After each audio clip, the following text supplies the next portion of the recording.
So it's a little after 11, and I'm gonna try to get the robot working for tomorrow's robotics Lego League meeting at the school. Yeah, I'm really hoping if I apply myself for the next 90 minutes or so, I can get it all sorted out so I can talk intelligently and efficiently with the kids tomorrow, and we can have some fun with this maze. You know, I knew we were going to spend 2 weeks on it. I just didn't know we were going to spend 3 weeks on it. So it's all right. You know, in the workplace, things don't always go exactly to schedule or exactly as planned either. And one of the things I'm trying to teach in there besides programming is persistence and problem solving. It's really not about learning to code so much in there as it is learning to be a good problem solver and sticking with problems that you can't fix in the first 15 seconds.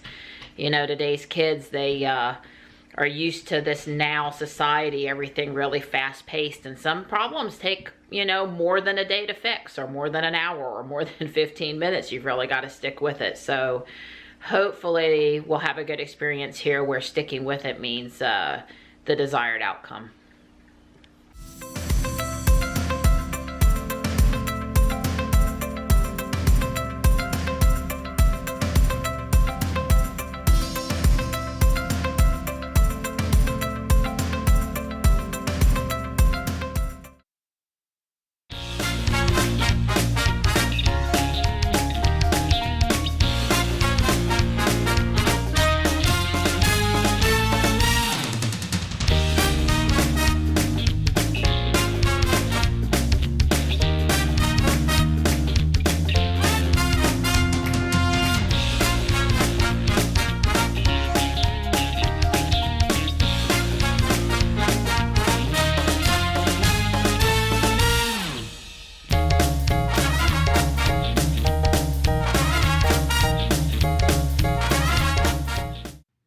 So I changed the rate of turn from 20 and minus 20 to 15 and minus 15, so that the adjustment back and forth as we follow the wall is smaller.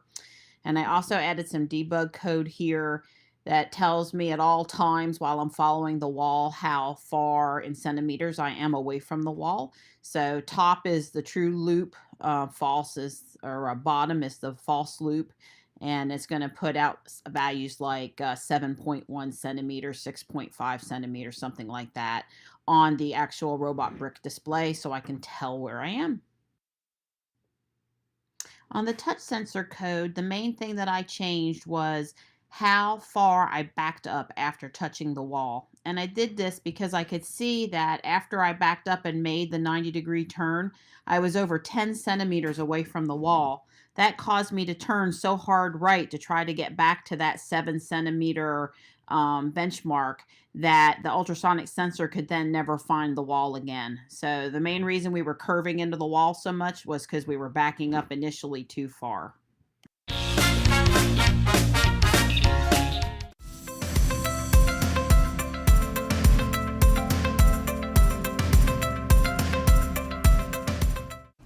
So what I did to help me figure out what was wrong is I added in a text block to say whole, top, or bottom, so I understood if I was where I was in my code. Okay, the hole is I found a hole to the right. That's where I am right now. See, hole.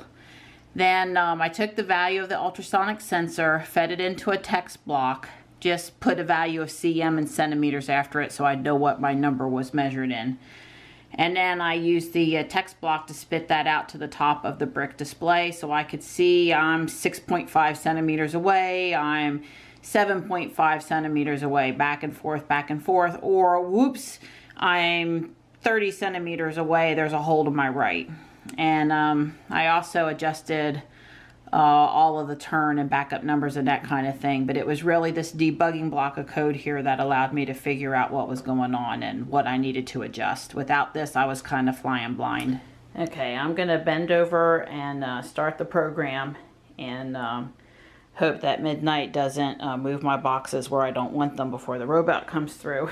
And I'm going to try to show you the values that are being printed to the screen. The test that I have right now should handle all three switch statements,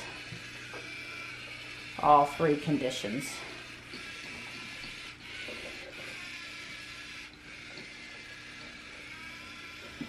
Okay, it got a little too close there.